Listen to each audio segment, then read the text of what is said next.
Les chefs d'État africains ont commencé ce dimanche à féliciter le nouveau président de la République démocratique du Congo, Félix Tshisekedi, après que la Cour constitutionnelle l'ait déclaré vainqueur.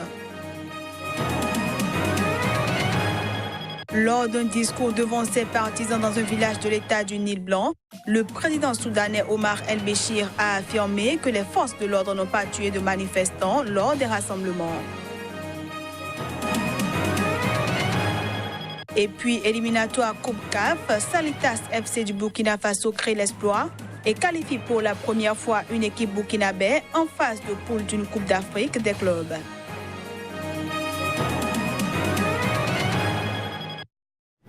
Voilà ici présenté l'ossature de cette édition. Bienvenue à toutes et à tous.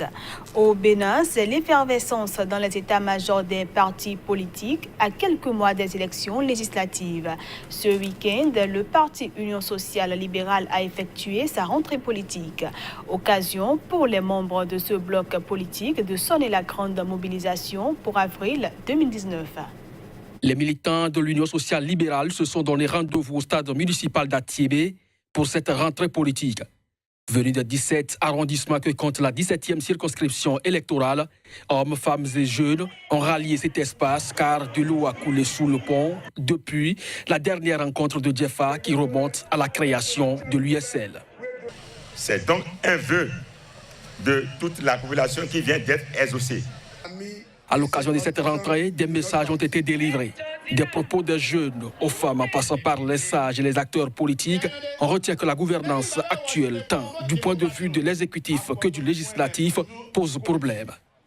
Le Bénin sous le pouvoir actuel fonctionne sur la base d'un document au programme surnommé PAG. Puisque le PAG, nous l'avions vu et lu, rien n'est prévu pour attirer de façon particulière. Le temps de la bataille presse et les messages pressants et évidents que vous avez lancés sont compris de tous. Des lois qualifiées de scélérates votées par l'Assemblée nationale et aux mesures antisociales du gouvernement, les militants et acteurs politiques de l'Union sociale libérale optent pour une alternative crédible à partir du 28 avril. Nous avons voté des lois. Ces lois font que les emplois sont devenus précaires. Quand moi j'ai commencé à travailler, j'ai fait mon premier prêt à la BCB pour acheter ma moto. Aujourd'hui, on ne peut plus vous passer de l'argent dans les banques parce que à tout moment, le gouvernement a dit aux employés, à tout moment, vous pouvez les chasser et sans indemnité. Indemnité de 2 mois, c'est pas ça qui va tenir une famille. Le gouvernement fait des lois où on fait venir des fonctionnaires de l'étranger pour travailler à la place de nos enfants, de nos frères, de nos sœurs. La rentrée politique d'Atiébé a été ainsi une occasion pour l'Union sociale libérale de jeter les dés d'une législative attendue de tous.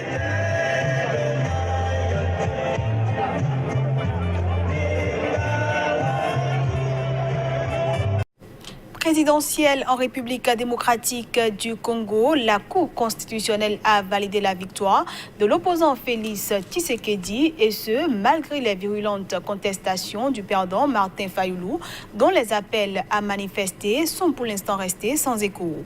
Après la validation de l'élection de Félix Tshisekedi à la présidence, l'Afrique a commencé ce dimanche à se ranger derrière lui. L'Union africaine a reporté sa mission prévue ce lundi à Kinshasa, en République démocratique du Congo, après avoir pris note ce dimanche de la proclamation de l'opposant Félix Tshisekedi comme président par la Cour constitutionnelle. Cette délégation devait être conduite par le président en exercice de l'Union africaine, le chef de l'État rwandais Paul Kagame et le président de la commission de l'UA, le Tchadien Moussa Faki Mahamat. C'est dans la nuit de samedi à dimanche que la Cour constitutionnelle a validé la victoire de l'opposant Félix Tshisekedi en rejetant le recours de Martin Fayoulou, un autre opposant. Après la proclamation définitive de Félix Tshisekedi comme président, des chefs d'État africains ont commencé ce dimanche à le féliciter. C'est le cas du président sud-africain Cyril Ramaphosa qui a, dans un communiqué, appelé toutes les parties prenantes en RDC à respecter la décision de la Cour constitutionnelle. Quelques heures après la validation de la victoire de Félix Tshisekedi, le calme régnait ce dimanche à Kinshasa et dans le reste de la République démocratique du Congo, malgré que Martin Fayulu, l'autre opposant, est appelé à des manifestations pacifiques sitôt après le rejet de son recours. À noter que la prestation de serment du président élu, Félix Tshisekedi, pourrait être reportée de mardi à jeudi. Selon Jean-Pierre Kambila, directeur de cabinet adjoint du président Joseph Kabila, une réunion aura lieu ce lundi dans l'après-midi pour régler la question. Il affirme que si cette cérémonie n'a pas lieu demain mardi, ce sera le 24 janvier 2019, sans aucun doute. Le calendrier de la commission électorale prévoyait normalement que la prestation de serment ait lieu le 22 janvier. Mais il a pris du retard avec le recours déposé par Martin Fayulu. Ce journal se poursuit. La Cour d'arbitrage du Togo a initié une formation à l'endroit des magistrats dans le domaine des affaires et ce, en prélude à la mise en œuvre de la décision du gouvernement de création du tribunal du commerce au Togo. Une série de rencontres du genre est prévue au cours de l'année. Ferdinand Gadé, notre correspondant au Togo pour le reportage. Un tribunal de commerce verra jour au Togo d'ici là. Une décision du gouvernement dans les réformes du climat des affaires dans ce pays. La Cour d'arbitrage du Togo, Kato, a initié une séance de renforcement de compétences des acteurs devant animer une telle juridiction. C'est des procédures nouvelles qui ne sont pas forcément requises devant les tribunaux étatiques. Ces procédures-là sortent du domaine de la juridiction compétente étatique. Donc, lorsque actuellement le Togo va mettre en place un tribunal de commerce et qui va faire en sorte que la notion de médiation, de conciliation va rentrer désormais dans le quotidien des magistrats togolais, il est tout à fait indiqué que ce genre de conférence soit la bienvenue pour mettre les collègues magistrats au parfum de tout ce qui concerne le règlement amiable. Ils étaient nombreux à prendre part à cette rencontre d'échange que le Kato place dans son agenda annuel d'activité.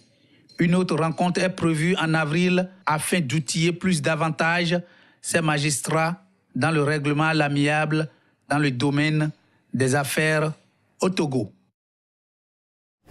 Au Soudan, la police a tiré ce dimanche des gaz lacrymogènes sur des manifestants antigouvernementaux rassemblés en vue d'une marche vers le Parlement à Omdurman, ville voisine de la capitale Khartoum. Ceci pour demander la démission du président Omar el-Béchir.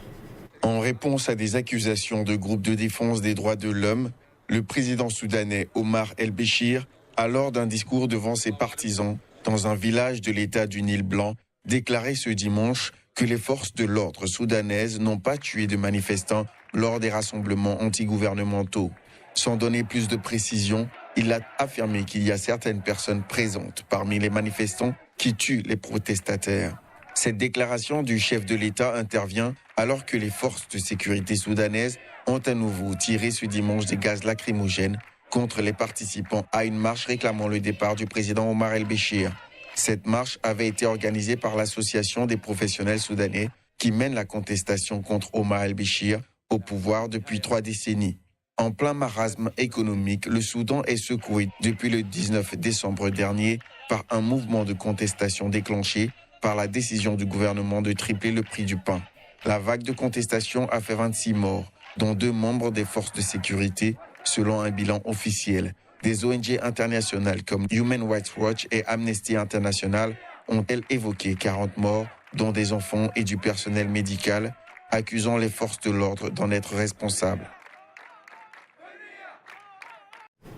Éliminatoire Coupe CAF, Salitas FC du Burkina Faso crée l'exploit et qualifie pour la première fois une équipe burkinabé en phase de poule d'une Coupe d'Afrique des clubs.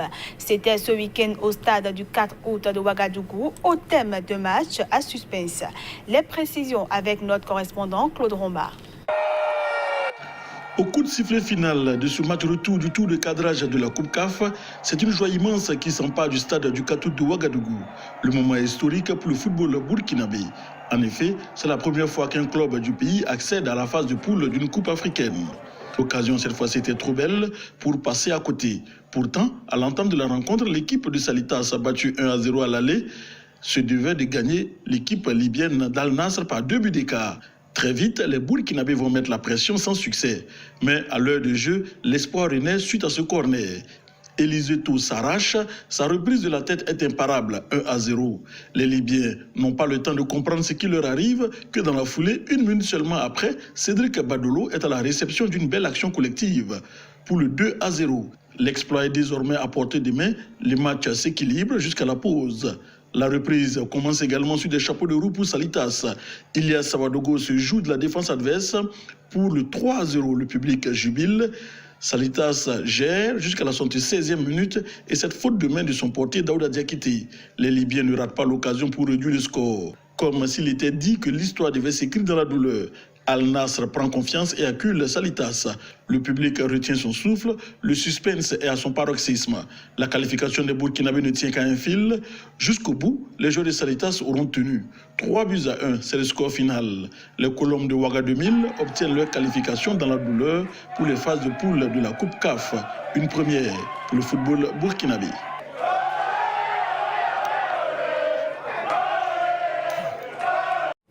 On retrouve à présent Emmanuel Crépy pour la revue de presse Afrique.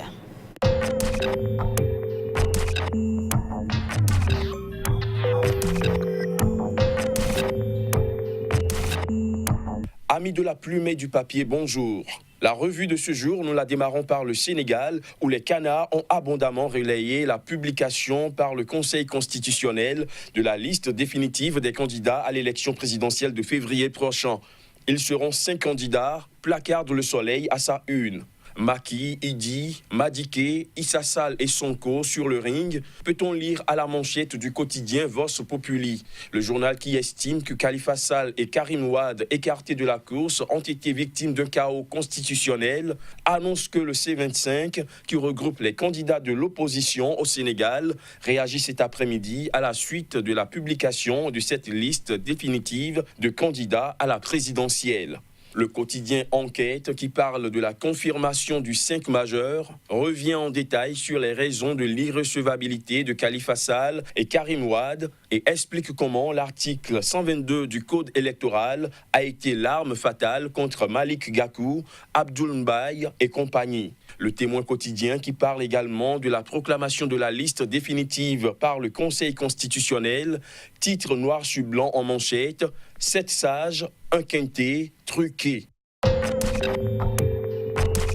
En Côte d'Ivoire, la présidentielle de 2020 est déjà en ligne de mire et les tabloïds se sont intéressés aux pré-congrès régionaux du Rassemblement des oufouettistes pour la démocratie et le progrès, RHDP, la coalition au pouvoir.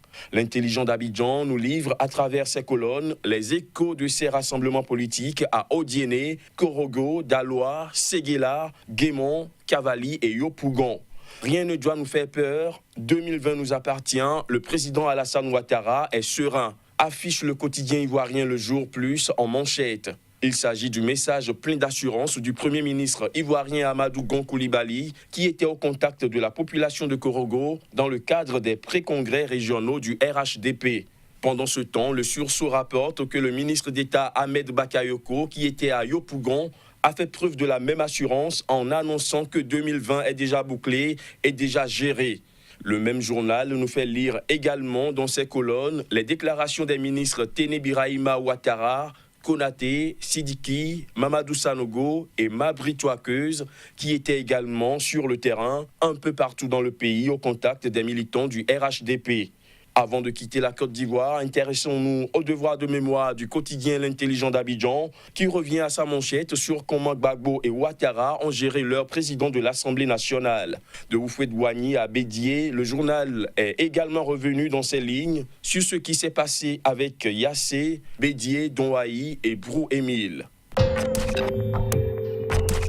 Au Cameroun, l'axe Yaoundé-Beijing a fait couler assez d'encre. Un axe qui se renforce selon Cameroun Tribune, qui met à la une Cameroun-Chine, la coopération s'approfondit. Le quotidien camerounais Mutation croit savoir que c'est à cause de l'allègement de la dette issue des prêts sans intérêt du Cameroun à l'échéance fin 2018. Le journal souligne que la somme annulée s'élève à 45 milliards sur une dette totale de plus de 3 282 milliards de francs CFA.